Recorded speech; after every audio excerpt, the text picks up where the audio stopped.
Acción. Hola amigos, bienvenidos al podcast Las Cotorritas. Mi nombre es Maite Contreras y el día de hoy tenemos una invitada muy especial, Blanca Mónica Marín Valadez, doctora de estudios mesoamericanos. Asimismo, contamos con la presencia de mis compañeras Yasmín Hilerio, Ivana Bolaños, Sandy Lázaro y no puede faltar el camarógrafo que es Paul Gamboa. Bueno, el día de hoy estaremos hablando de un tema sumamente importante, que es el susto. Compañera Ivana, ¿qué nos hablas acerca del susto? Bueno, hablar del susto es algo muy complejo y muy extenso. Dentro de la cosmovisión de los pueblos, el susto puede ser concebido de distintas maneras. Nosotros nos encontramos en Escuintla, en la región del Soconusco, en Chiapas. Y es curioso cómo el susto en el pueblo de Escuintla se puede concebir de una manera, cuando en otras regiones del mismo Chiapas se puede de una manera completamente distinta.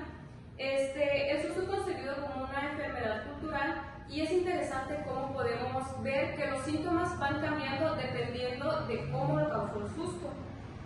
Para empezar, el susto es una emoción que nosotros como humanos podemos llegar a experimentar por distintos factores. Pueden ser causados por un accidente, por una mala noticia, incluso por espantos, por fantasmas. Pueden ser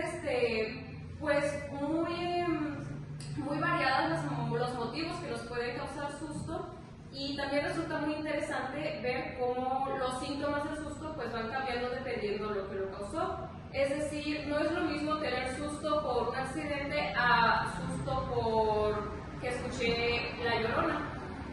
Pues en los pueblos de Chiapas esto es algo muy común, y pues también es importante mencionar que la diabetes es algo muy asociado con el susto, ya que la población considera que cuando uno tiene una impresión o un susto muy fuerte, ocasiona diabetes. Puede ser que existan explicaciones científicas acerca de esto, pero pues esto se va a comentar más adelante, ya que el hecho de que este tenga una explicación científica no asegura que dentro de los pueblos sí sea un motivo. Asimismo, más adelante vamos a estar comentando junto con los compañeros distintas experiencias, tanto de nosotros, familiares, así como algunas que hemos recopilado en prácticas de campo con la población de nuestras comunidades.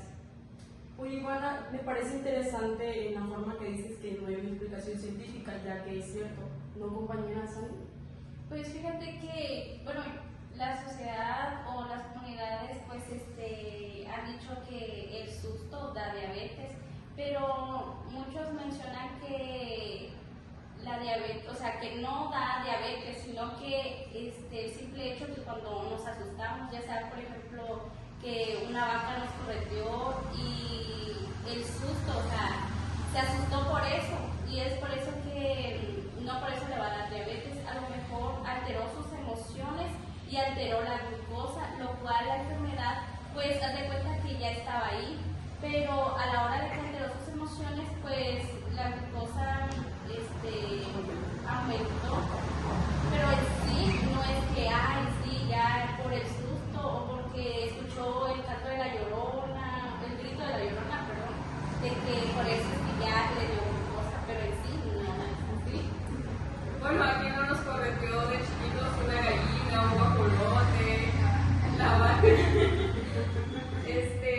Bueno, hablando de los síntomas, lo que a lo largo de mi experiencia he escuchado es que en cuanto uno experimenta el susto, lo que da es dolor de cabeza y uno siente como el cuerpo vago.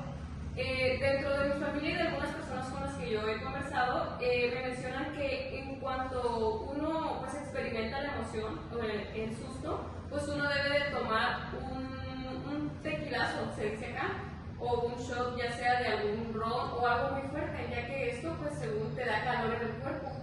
Y igual en mi familia te pegan de manera fuerte en el antebrazo y también en la parte de atrás de las rodillas. Pero va a ser unas experiencias que no entienden, porque por ejemplo en mi familia, cuando pasas por un susto o un accidente, ¿qué haces? No tomes agua porque te puede dar azúcar. O sea, son como diferentes maneras en las que tu familia maneja el susto. Sí, claro. Incluso, por ejemplo, allá en mi pueblo sufrió un accidente y lo que hicieron, porque el muchacho quedó así espantado del accidente que tuvo con la moto. Entonces lo que hicieron sus familiares fue llamarlo donde fue el accidente con una ramita, ¿no? Con su nombre, por ejemplo, Juan Pérez López, porque según para que su alma no quedara pues ahí, o no sufriera otro accidente o algo así. Claro. Es importante dentro de las personas y de la ideología y la cosmovisión llevar a cabo tal cual pues, los pasos que se deben hacer con el susto. Porque si bien no se hace lo que se debe hacer en cuanto la persona lo experimenta, puede que después se desencadenen más síntomas. Por ejemplo, se ha escuchado de que si tú te asustaste por algo, ¿no? Y no te curaste, no te hiciste nada, con el tiempo entre los síntomas tú comienzas a perder peso y te comienzas a poner muy pálida, también te puede dar mucho sueño y se te va el hambre. Y muchas personas dicen, bueno, ¿qué tengo? Estoy enfermo, anemia, y después dicen, claro, yo tuve un susto muy fuerte hace un mes y desde ese día pues yo no he tenido apetito, no he tenido sueño. Incluso también cuando ocurre un susto ocasionado por algo sobrenatural, lo que sucede es que las personas les da fiebre. Y si estas personas no se van a curar con alguien, incluso pueden llegar a morir.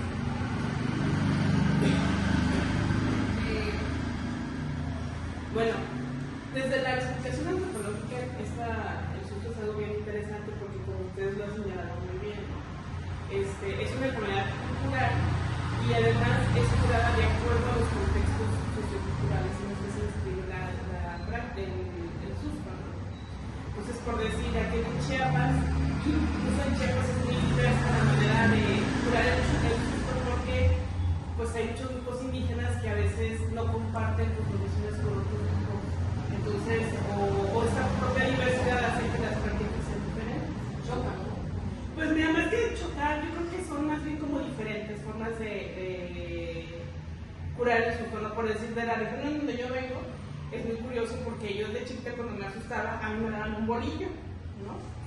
Porque eso era, ¿no? Cómete un bolillo para que se te quite el susto. Que también, por eso yo vengo del centro de México, entonces, pues toda la producción de harina, de trigo y todo eso forma parte como del espectro culinario cultural de la región, ¿no? Entonces, aquí lo que es interesante es esto, ¿no? De ver cómo cada grupo cultural o cada persona tiene sus propias prácticas para curar el susto, pero lo que sí es que el susto es una enfermedad cultural extendida. Y ahora, por cierto que señalan acerca de la diabetes, bueno, la diabetes es una enfermedad bien compleja, ¿no? Y no únicamente responde a cuestiones alimentarias, ¿no? Sino también por decir a cuestiones emocionales, a cuestiones genéticas. O sea, es muy complejo esto, pero sí también es bien interesante ver cómo siempre se asocia esta parte de que hay una persona que está diabética y siempre se asocia con que se asustó por algo, ¿no? Claro, ¿no? Tal vez yo ya tenía hasta el tope la diabetes, la glucosa y no lo sabía. Y el susto que me llevé allá afuera con el carro que me iba a atropellar fue el detonante.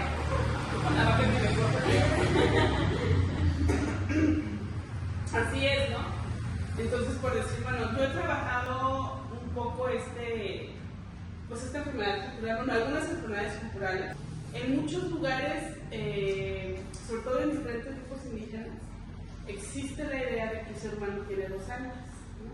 En la Mazateca, donde yo estuve trabajando durante mucho tiempo, el ser humano tiene dos almas, una se llama Chimacoyá, y cuando la gente se asusta, la Chimacoyá se va, se sana. Entonces la persona empieza a tener como debilidad, como los síntomas que vas mencionando, ¿no? Debilidad, como desánimo, como un poco de depresión. Va experimentando un cambio en el comportamiento que la familia pues, considera que esto está enfermo, que lo patologiza, ¿no? Entonces, por decir acá también en los casos de Chiapas, en las comunidades de San Juan Chamora, también existe esta idea de que cuando una persona tiene susto también su alma se queda, ¿no? Se va, abandona el cuerpo, ¿no? Y para ellos, por decir, en la iglesia de San Juan Chamora, ocurre una serie de dinámicas muy interesantes. Una de ellas va con un brujo o con un curandero, más bien, para que le haga como una limpia con una gallina. Pero además, siempre en estas ceremonias de curación se les da una bebida que se llama posh, ¿no?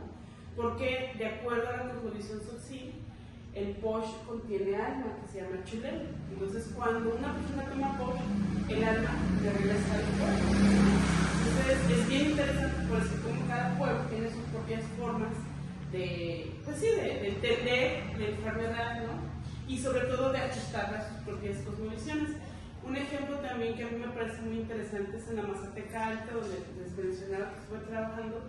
Allá yo lo que estaba investigando era, es una comunidad que consume hongos alucinógenos para curarse. Ellos no entienden o no ven a los hongos como una droga o como algo recreativo, ¿no? Es una medicina que utilizan para curarse diferentes enfermedades, ya sean culturales o no culturales.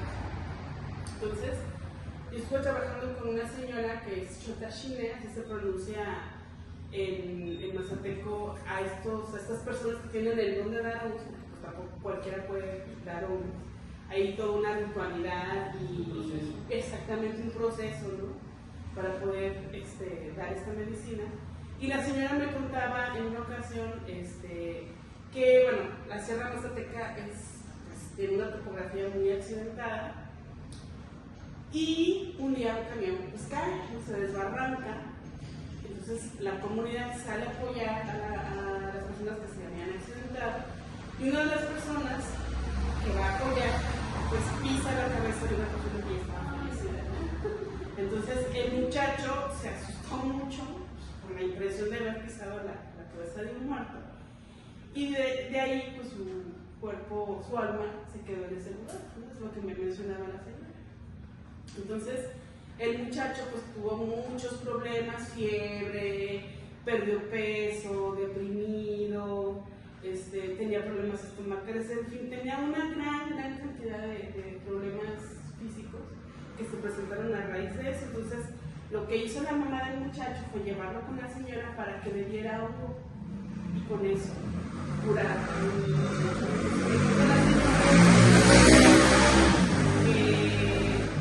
Cuando ella le dio hongos al muchacho, que ella tenía que comer, ella vio pues el hongo te permite ver cosas que uno no ve, ¿no? Trascender, ¿no? Exactamente, a otra dimensión. Mira, mucha gente va a decir que el hongo es una alucina, es una cuestión química, ¿no? Exactamente, es algo que te permite alucinar. Pero bueno, como la gente lo puede entender, finalmente la señora vio en este viaje o en esta medicina que el alma del muchacho estaba precisamente en el lugar donde pisó la cabeza de muerte.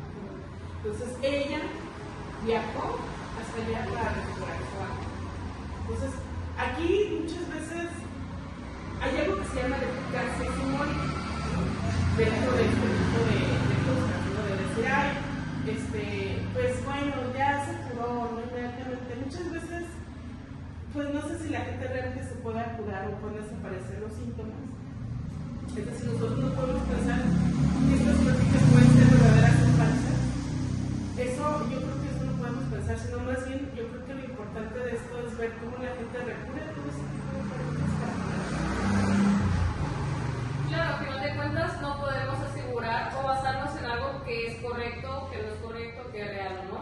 Sino más bien entender cómo juega un papel muy importante, ¿no? Para los pueblos y para las distintas comunidades y localidades. Pues al final de cuentas que sí es un síntoma dentro de la población y que sí es importante tratarlo, pues dependiendo pues las creencias, la ideología y la cosmovisión. Compañero, ¿nos podrías comentar acerca de cómo se cura el susto en la comunidad de Horizonte, la cual es una comunidad que está en la zona más alta del municipio de Escuintla? Sí, en una de las prácticas de campo nosotros entrevistamos a una persona voluntaria de Horizonte que nos comentaba de que pues la limpia pues son de 2 días, ¿no? 2 días, y que la persona que va a hacer la limpia pues le hace un preparado a la persona que tiene el susto, que esa se va a tomar después de las limpias y que durante en ese tratamiento pues no se debe bañar. No sé en qué consista eso de que la persona que está asustada pues no se pueda bañar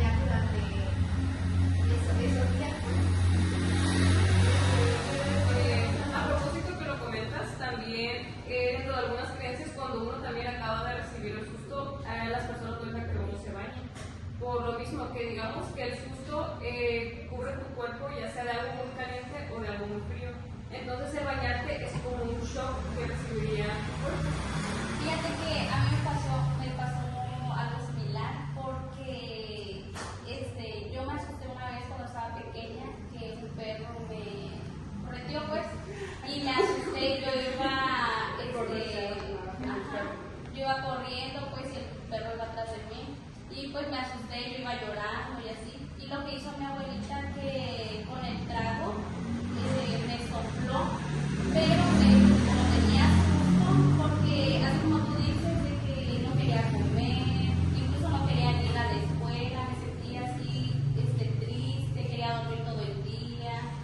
Y lo que hizo mi abuela fue que esa bebida, digamos que la preparó en trago con ruda y me lo sopló por 3 días.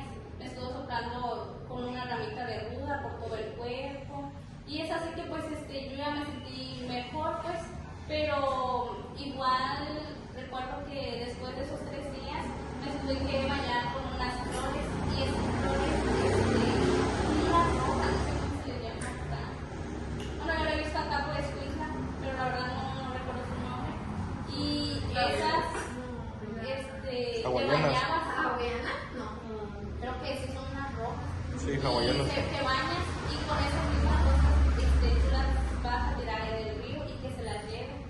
Porque según que si el mal, pues que se va y si el río se lo lleva.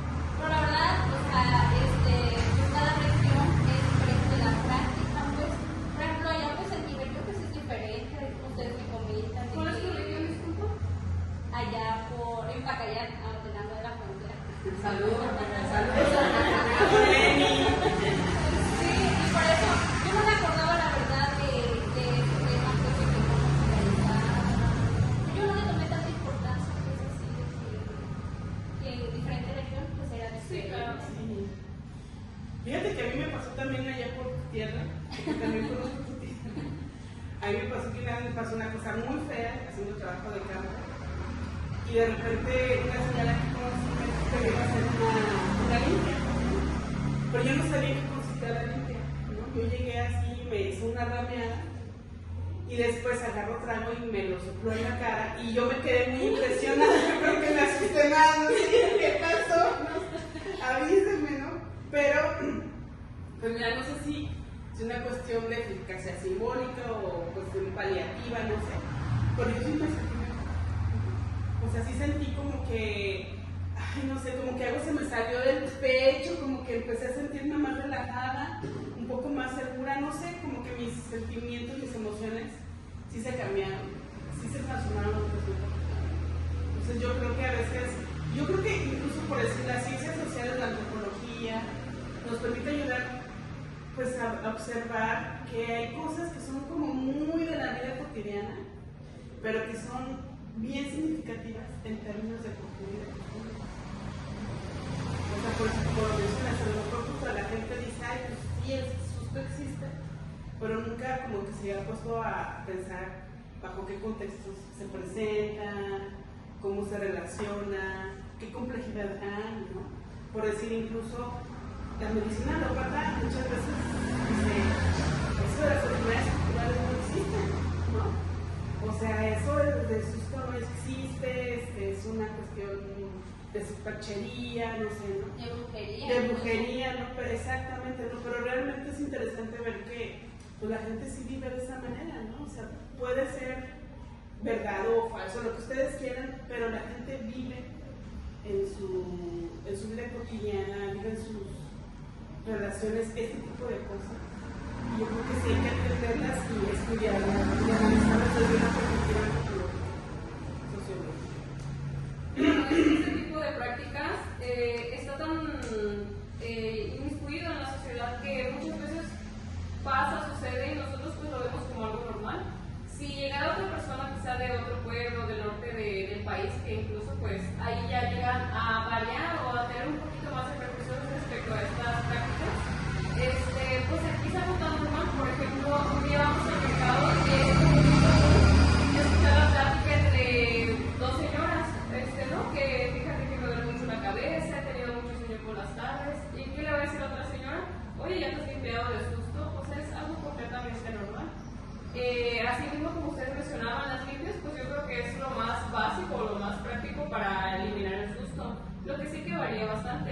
Nosotros hemos conseguido que para algunas personas la limpia para el susto, lo esencial sería utilizar ruda y albahaca, que son pues hierbas muy fuertes que mayormente se utilizan en este tipo de prácticas. Lo que sí es curioso es que muchas veces varía la forma, porque para algunas personas deben de ser 7 limpias o 9 limpias que se tienen que realizar para poder quitar el susto, y para otras personas con una bastaría. También es interesante que hemos escuchado que para poder limpiarte del susto tienes que limpiártelo a la hora que tú pues experimentaste el susto. Por ejemplo, si fue a las 6 de la tarde, a esa misma hora te tienes que realizar pues la cantidad de limpias que la persona te indica, la que te lo va a poner. Sí, y fíjate que esto de las plantas también me parece bien interesante, porque por decir, algo que también yo he escuchado, ¿no? Es que las plantas pues también son sujetos, ¿no? Es decir, no hay que pensar únicamente como las plantas, como un objeto, como un recurso, sino también son objetos que pueden ser caprichosas, que pueden ser manipuladoras, que te pueden querer, que no te pueden querer. Por decir, a mí la hierbabuena nunca me ha querido, nunca se me pega la hierbabuena, pero en relación con lo que tú dices la ruda y la albahaca son como las plantas que son más se utilizan más para limpiar a la gente, precisamente por la fuerza que tienen en términos espirituales, ¿no? O sea, porque normalmente por decir en muchas altares, mesas, son plantas que pues, están presentes, ¿no? O sea, no vas a encontrar ahí una lavanda, una hierbabuena, ¿no?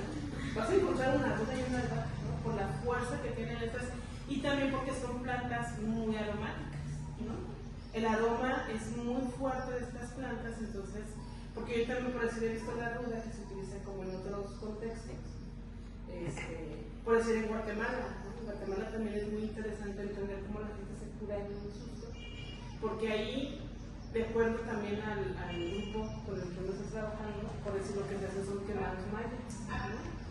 En donde, por decir, los aquí mayas, que así se llaman, que son como, pues sí, personas que tienen esta facilidad de conectarse con lo sagrado desde la cosmovisión maya, hacen como unos redondeles en el piso, con azúcar, y le ponen velas, le ponen como diferentes cosas, entre ellas como albahaca, velas, y para curar el susto yo una vez vi allí en Guatemala que le ponían como unas latitas de chiles dentro del redondel que luego le prendían fuego, ¿no?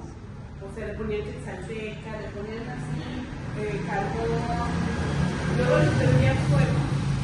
Y uno estaba ahí y empezaba esa cosa a explotar porque las latitas empiezan a agarrar calor y empiezan a explotar. Entonces, de acuerdo a lo que nos explicaba aquel aquí, es que el susto también se va encaminando hacia lo que dirige el quemado ¿no? O sea, esas latitas eran como amigas fuerzas pruebas para que el susto se fuera a regresar a la luz. Por eso les digo que son como muy diferentes los estilos, ¿no? Los estilos, pero lo que es interesante es que a pesar de que hay muchas prácticas acerca del susto, hay un núcleo, que es la cosmovisión mesoamericana, que es en donde se encuentran estas ideas, ¿no? O sea, existe el susto, pero cada región mesoamericana tiene sus propias formas de representarlo, de atenderlo y de curarlo. Bueno, pues yo creo que esto del susto, o bueno, mayormente se ha visto de que es a las personas más adultas que conocen acerca de esto del susto, y que quizás las nuevas generaciones pues no se han interesado en estudiar más acerca de eso. ¿Qué le dirías tú a las nuevas generaciones para que pues sepan más o quieran integrarse a conocer? Pues es que mira, yo sí creo que todos esos conocimientos finalmente se transmiten a través de lo que es la tradición oral, ¿no? Y la tradición oral no únicamente es como enseñarle a un niño cómo curar algo, sino por decir el hecho de que un señor, no sé, el abuelito, cure a su nieto de susto, a él ya le está transmitiendo como, pues ese saber, Exactamente, ¿no? Entonces, yo creo que, yo fíjate que tengo una visión diferente. Yo creo que los jóvenes sí recurren a este tipo de prácticas únicamente cuando se presentan, ¿no? O sea, yo sí creo que, bueno, también aquí hay que ver otra cosa, ¿no? En Chiapas han habido como muchas transformaciones, incluso en términos religiosos, en donde este tipo de prácticas ya no se quieren, o quedan como prohibidas, ¿no? Por ciertas instituciones cristianas, ya no les permiten mucho a la gente como participar en cosas, ¿no? Pero yo por decir, sí he visto que hay jóvenes que están como, por eso ustedes, finalmente, forman parte de este grupo, que están interesados en conocer más allá de esto, ¿no? O sea, que están interesados en conocer, en describir, en tratar de explicar. Y yo creo que esa es una parte muy valiosa, ¿no? Porque es muy difícil que la tradición oral se fracture, ¿no? O sea, los saberes no siempre son transmitidos de manera directa, sino más bien de manera indirecta, a partir de las prácticas. Entonces, yo creo que los jóvenes, sobre todo, mira, en regiones como Chiapas, los jóvenes de Chiapas son jóvenes que tienen muchas actitudes, muchas ganas como de conocer también su ancestralidad. Y yo creo que eso hace bien especial toda esta región sureste mexicana. Igual, yo creo que algo que no hemos hablado, creo que sería de cómo también las religiones interpretan el susto. Por ejemplo, creo que hace unos días yo me conté una experiencia, ya que pues, hace unos años me pasó en la cual también me conté que mediante ese exorcismo yo sentí espantada. No estaba yo en el lugar, pero sí se escuchaba. Entonces, les voy a contar, no me poner el contexto. Bueno, hace algún tiempo mi papá estaba en la iglesia, que hoy en día pues ya es muy de hueso colorado, como le dicen aquí en Chiapas. ¿Esto me cuesta? No, es católico. Es católico. Y pues se escuchaban gritos en la iglesia. Entonces a mi papá pues me llegaron a hablar, ya que pues había una niña que pues tenía una persona adentro. Pues mi papá se baña, abuelita, todo, en la cual pues él ya se va a la iglesia con su grupo en el que asisten, ¿no? Se supone que en el lugar deben estar personas que son muy devotas, ya que pues no puede entrar una persona que sea débil y no tenga ojos. Bueno, mi papá llega, todo, pues ya después de ir adentro, mi papá me cuenta que pues era una niña, se entonces yo tenía 14 años, que pues tenía a una persona que era Juan Carlos, que era de la ciudad de México.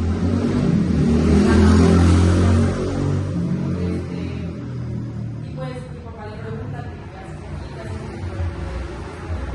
y él menciona que dice que papás de pues no eran católicos, no eran entonces su alma se perdió, estuvo orando, y pues cuenta de que la niña iba caminando y que en eso pues él se pone enfrente y dice,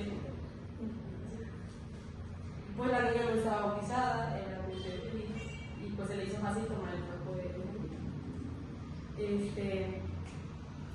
Y pues no hay una explicación científica, como mencionan, ya que pues la llevaron al doctor, mencionado de que tenía un problema psicológico, lo cual pues mencionan muchas veces. Y pues su mamá viendo esto, creo que un día hizo algo muy, creo que pues no se puede decir de doctor, entonces comienza a hacer otra voz de hombre, y pues sí comienza a hablar y ellos le dicen, ¿de qué manera puedes salir tú del cuerpo de la niña? Pues, o para que dejes en paz este cuerpo, un cuerpo que no te corresponde. Y él le dijo, pues háganme una oración, porque pues yo me perdí en el camino y me vine a los judíos. Comienzan a hacer oración, se salen, y yo desde mi casa yo estaba grabando un audio contándole a mi hermana lo que estaba pasando en ese momento.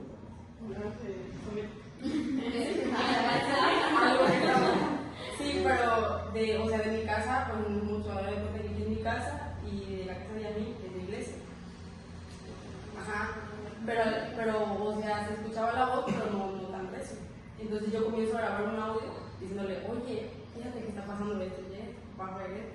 O sea, yo contándole todos los detalles. Y se manda el audio y carga el audio. Se dejan de escuchar pues, ya los gritos. En eso se escuchó el audio. Y resulta que se escuchaba más fuerte de lo que se escuchaba. Y mi voz no se escuchaba más. Ya no lo tengo, a lo mejor mi hermana lo tengo. Y yo me espanté porque dije yo, pero que no debía no, o sea, no debía hacer eso. Y cuando escuché el audio, sí me espanté pues, porque dije yo, ¿por qué si él está hasta allá y yo estoy aquí? Y luego, creo que más tarde, enseguida mi papá regresa, ya pues me cuenta lo que estoy diciendo, me comienza a dar dolor de cabeza y en la noche no puedo dormir por lo mismo. Y en la mañana siguiente me con unas ojeras así y como ven pues desde aquí pues hay personas que tienen a tener como negrito en esta parte de abajo y yo hacía así. Con ojeras. Ajá, con ojeras, pero ojeras que son negras. Y digo yo, bueno, pues nunca me pasó eso. En ese transcurso del día siguiente, como a mediodía, más o menos como a las 12:01, comienzo a vomitar. Y no había comido, por eso no había comido, y ni siquiera como que no se me gusta la parte de los y yo ni siquiera tenía que salir de la casa. Y mi mamá por la boca, muy próximo como lo había dicho. Y ya luego me sorprendí mi papá con lo que había pasado, el audio, y me dijo, papá, que yo no debía hacer eso, pues porque es un tema de que quizás lo que pueden grabar son personas que saben ayudar, porque ellos saben que lo que están haciendo y ya pues, yo soy católica, pero también digo yo que pues, el tema del susto, pues sí es un tema, pues lo que es la ritualidad no el soplarse. Entonces ya mi mamá me dijo, y fui, porque Matamoros hay una persona que pues sí se dedica a eso. Fui, me soplé y todo, y me dice, es que la jugada me da la que estaba tomando. Por eso me estaba tomando.